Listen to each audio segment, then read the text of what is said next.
ठीक बच्चों, हमारे YouTube चैनल पे आपका सभी का स्वागत है और बोर्ड परीक्षा की तैयारी करते रहिए, ये हमारी हार्दिक शुभकामनाएं हैं। और देखिए, इसी को हम आज रसायन विज्ञान में पढ़ेंगे बच्चों, अम्ल। ठीक, अम्ल एसिड। और इसमें एक वैज्ञानिक थे अपने आर्हेनियस ने एक परिभाषा दी थी, तो उनके अनुसार एक परिभाषा है। और वैसे तो अम्ल जो होते हैं वो स्वाद में खट्टे, चखने में खट्टे होते हैं, ये सब परिभाषाएं पहले आपने पढ़ी हैं, जो सामान्य परिभाषा होती है। लेकिन जो आर्हेनियस वैज्ञानिक थे उन्होंने एक परिभाषा दी थी कि अम्ल वे पदार्थ होते हैं जो जलीय विलयन में आयनित होकर धन आयन यानी कि हाइड्रोजन आयन देते हैं, अम्ल कहलाते हैं। जैसे एग्जाम्पल लिया है हमने HCl हाइड्रोक्लोरिक अम्ल। ठीक, ये रिवर्सिबल का साइन होता है। अब देखो इसमें ये टूट गया जब, तो H आयन दे दिया इसने और क्लोरीन आयन दे दिया। तो देखो यहाँ पर H आयन दिया, ये है हाइड्रोजन आयन। तो वो अम्ल वे पदार्थ हैं जलीय विलयन में अगर घुल जाएंगे, आयनित हो जाएंगे अलग अलग, तो वो क्या देंगे आपके हाइड्रोजन आयन देंगे। अब देखिए इस पे एक प्लस का आ गया, इलेक्ट्रॉन त्यागता है, ये Cl क्या है, माइनस का है। अब देखो Cl का परमाणु क्रमांक होता है 17, इसका इलेक्ट्रॉन माइनस करते हैं 2, 8, 7। देखो इसके बाहरी कोश में कितने इलेक्ट्रॉन है, 7 है, और एक की क्या है, इसमें कमी है।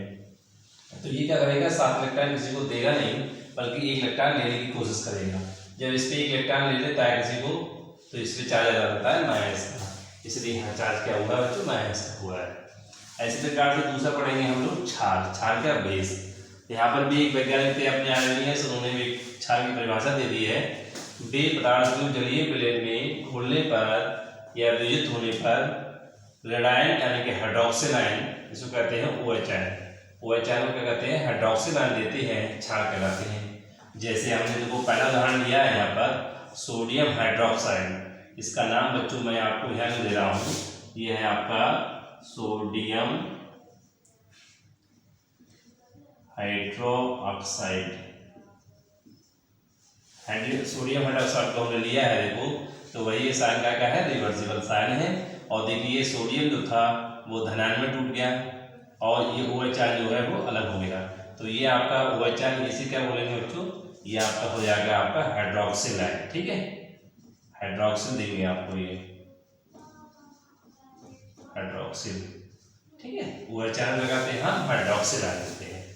अब इसी प्रकार से देखो यहाँ पर है NH4OH यानी कि अमोनियम हाइड्रोक्साइड। ये अलग अलग टूट जाएगा, विद्युत हो जाएंगे अपने अलग अलग धनायनों में। देखो NH4 प्लस आ गया और OH आयन देखो अपना अलग हो गया, ये हाइड्रोक्सिल आयन है। ठीक है, तो ये परिभाषा हो गई आपकी किसकी, क्षार की यानी कि बेस। और ये परिभाषा आपकी जो H आयन देंगे वो अम्ल कहलाएंगे, और जो OH आयन देंगे वो क्या होंगे, आपके क्षार कहलाएंगे। ठीक है, इसके बाद हम लोग पढ़ते हैं अगले जैसे लवण। लवण में क्या है, सांड बोलते हैं इसे इंग्लिश में। और देखो लवण की परिभाषा दी है कि ना तो वो H आयन देगा और ना ही वो OH आयन देगा। ठीक है, जल में घुलने पर तो कहलाएंगे आपके क्या, लवण कहलाएंगे आप लोगों के। देखिए लवण वे पदार्थ होते हैं जो जल में घुलने पर ना तो धनायन यानी कि H आयन देते हैं और ना ही ऋणायन यानी कि OH आयन देते हैं। यानी कि वो ना तो H आयन देंगे और ना ही OH आयन देंगे। ऐसे पदार्थों को हम क्या कहेंगे, लवण कहेंगे। इसका उदाहरण देखो हमने लिया है FeCl3 यानी कि फेरिक क्लोराइड। फिर वही रिवर्सिबल का साइन यानी कि इसको गर्म करेंगे, ये हो जाएगा, ठंडा होगा तो इधर बन जाएगा। ये इसका ये रसायन का मतलब होता है। अब देखो यहाँ Fe तोड़ेंगे तो क्या आएगा, +3 आ जाएंगे। और हमने देखो यहाँ 3 क्लोरीन के हैं, तो हमने क्या किया, Cl3 यहाँ आ गए, यानी कि पूरी जो इक्वेशन है आपकी समीकरण वो क्या है, बैलेंस है। देखो ना तो इसमें OH आयन आया है और ना ही हमारा H आयन दिया है, तो ये कैसे जाएंगे आपके, ये हो जाएंगे आपके लवण।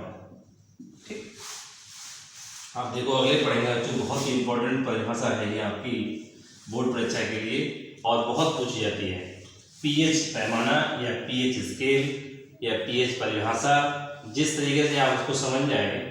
देखो तो pH स्केल और pH पैमाना हम लोग कैसे पढ़ेंगे, हाइड्रोजन आयन सांद्रण के ऋणात्मक और लघु गुणक को क्या कहते हैं, pH कहते हैं। इसका ये फार्मूला होता है pH बराबर माइनस का लॉग और H आयन। ठीक, ये इसका परिभाषा है और इसका क्या है, ये सूत्र है। इसमें सवाल भी आता है कभी कभी। अब देखिए ये चीज़ बहुत इंपॉर्टेंट है आपकी, इसमें जो आपके बोर्ड परीक्षा में क्या होता है, कभी कभी बहुविकल्पी प्रश्न पूछ लेते हैं। तो हमें विलयन की प्रकृति याद करना है। जैसे हमने क्या पढ़ा, देखो अम्ल पढ़ा, क्षार पढ़ा, लवण पढ़ा, ठीक। इसी प्रकार से किस विलयन की कौन सी प्रकृति होगी और कितना उसका पीएच मान होना चाहिए, ठीक। देखो पहला यहाँ पर हमने किया है कि जब किसी विलयन का पीएच मान 7 है तो विलयन कैसा होगा बच्चों, विलयन होगा ये उदासीन। अच्छा, अगर पीएच मान 7 है तो विलयन कैसा होगा, उदासीन होगा। दूसरा है यदि किसी विलयन का पीएच मान 7 से कम है तो विलयन कैसा होगा बच्चों, अम्लीय होगा, अम्लीय, ठीक। तीसरा है यदि किसी विलयन का पीएच मान 7 से अधिक है तो विलयन कैसा होगा बच्चों, ये होगा आपका क्षारीय होगा, ठीक।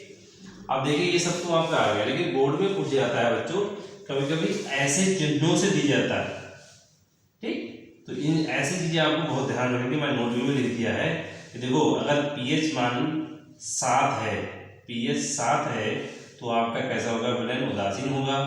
7 से कैसा है, ये कम है, देखो कम का साइन इधर की तरफ होता है, ऐसे साइन लेके आता है बोर्ड में जो ऑब्जेक्टिव क्वेश्चंस होते हैं। 7 से कम है तो कैसा है, अम्लीय है। अब देखो 7 से कैसा है, ये ज्यादा है तो कैसा है, क्षारीय है। इन साइनों को बहुत ध्यान से देख लेना, ये बहुत ही इंपॉर्टेंट है क्योंकि ऑब्जेक्टिव में ये बहुत पूछे जाते हैं। और देखिए एक ऐसे भी आता है कि शुद्ध जल का पीएच मान कितना होता है ऑब्जेक्टिव क्वेश्चंस में, तो देखो यहाँ पर हमने लिखा है कि शुद्ध जल का पीएच मान 7 होता है, ठीक है। तो इनको आप पूरा अच्छे से पढ़ लीजिएगा। कल इसी के साथ एक केमिस्ट्री की हम अच्छी सी वीडियो लेके आएंगे जिन पर पीएच स्केल के जो उदाहरण हैं, जैसे कि हमारे पेट की अम्लता बढ़ जाती है, पेट खराब हो जाता है, छोटे बच्चों की आज के समाज में क्या है, हम लोगों के दांत गिर रहे हैं धीरे धीरे, तो कैसा पेस्ट होना चाहिए, ठीक है। तो अगले हम नेक्स्ट वीडियो में आपको जो पीएच पैमाना है या पीएच स्केल है, पीएच मान है, उससे संबंधित हम आगे उदाहरणों को लेके आएंगे। बाकी मेरे चैनल को आप लोग देखते रहिए और सब्सक्राइब करिए और दोस्तों को जो है बताते रहिए। धन्यवाद।